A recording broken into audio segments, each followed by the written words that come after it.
shin mahaifinka ya taɓa aikenka kamun ka je kai ta kunguni daga baya kuma ka je? To bari in baka wani ɗan takaitaccen labari kaɗan wanda da ni abin nan ya faru.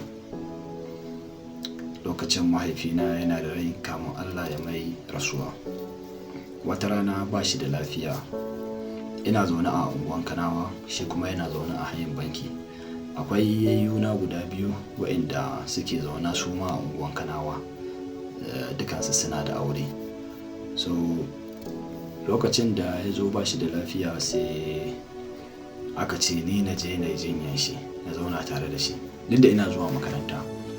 Sai na ce to, da na je muna zaune kwana ɗaya kwana biyu, wata rana sai muka tashi yau da gobe daga ni har shi ba mai naira 5 muka tashi ba mu da kuɗin karyawa, gashi dai sai a hankali.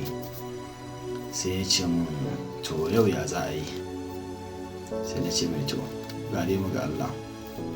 Sai ya ciro wayan shi ya ce mai in kira mai ɗaya daga cikin yayyenmu wanda suke unguwan Kanawa.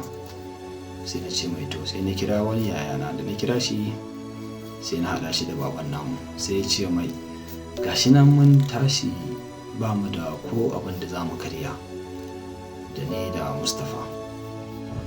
Sai yayin nawa ya ce to shikenan, ni in je unguwan Kanawa na je na amso mana ko da 200 ne mu karya da shi.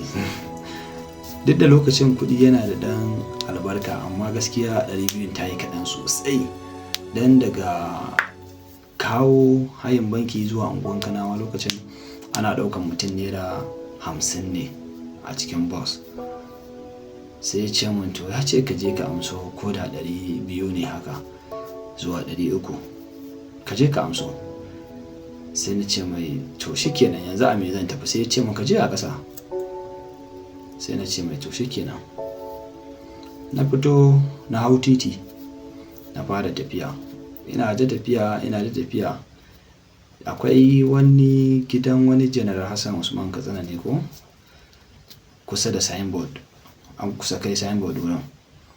Ina cikin tafiya kawai abin al'ajabi, babu wani gida gaba ba gida baya, titi gefe, sai gefe gurin railway station, wurin titin jirgi. Kawai sai na ga naira 500 a ƙasa a kalmashe. Na ɗaga kai na kalla gaba ba kowa, gashi da safe. Na juya baya babu kowa, gefe da gefe babu kowa. Kawai sai na tsuguna na bismillah na ɗauki wannan 500 ɗin. Sai na fara tunani to in koma ne ko kuma dai in je na amso wancan kuɗin. Kawai sai na tafi, na je na amso, da ma na je ya bani 200 kaman ma kada in amsa amma na amsa. Da na amsa na taho na tsaya na siyan mana abubuwa har da nama, na siyan mana abubuwa da yawa. Da na kawo gurin baban namu sai na ce mai gashi. Ya duba ya ga abun nan fa ya fi na 200 kuma an ce 200 za a bamu. Sai ya ce mun yaya aka yi ne Mustapha, na ga abun da yawa ne. Sai na ce mai gaskiya ina cikin tafiya kawai sai na tsinta 500. Shine sai na siyo abubuwan. To akwai yadda gaskiya tsakanina da shi. Sai ya dariya ya ce mun to Mustapha Allah ya sa da gaske kake yi. Na ce amin baba, da gaske nake yi, tsintan kuɗin na yi. To wannan shine cikakken labarin da zan baku, kuma sannan ina da wani saƙo da zan bayar a cikin wannan labarin. Saƙon nan shine kada ka sake mai don mahaifinka ya aike ka wuri mai nisa a ƙasa ka ce kai ba za ka je ba saboda wurin ya maka nisa ba za ka iya zuwa a ƙasa ba, ko kuma ka yi ƙunƙuni ka nuna cewa kai baka ji daɗin aikin ba. Na tabbata wannan wata mu'ujiza ce Allah ya nuna mun, saboda biyayya da na yi na takawa a ƙasa in je aiken da mahaifina ya yi mun.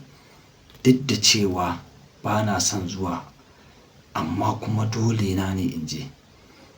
Na farko ba na son in je a ƙasa, na biyu kuma ba na so in je saboda 200 aka ce za a ba mu. Ni ina ganin na raina kuɗin, kuma sannan gashi gurin akwai nisa, zan je a ƙasa kuma in nayi wasa a ƙasan zan dawo. Amma haka nan nayi haƙuri na danna zuciyata na tafi, kuma na tafi ne da niyya ɗaya kawai na je na amso kuɗin nan in siyo mana abin da za mu ci in dawo. Saboda haka 'yan uwa mu kula da haƙƙin iyaye. Iyayenmu suna da babban haƙƙi a kanmu ta yanda za su sa mu dole mu yi, za su hana mu kuma dole mu hannu. Allah ya sa mu dace, Allah ya mana albarka baki ɗaya. Amin summa amin. Na gode.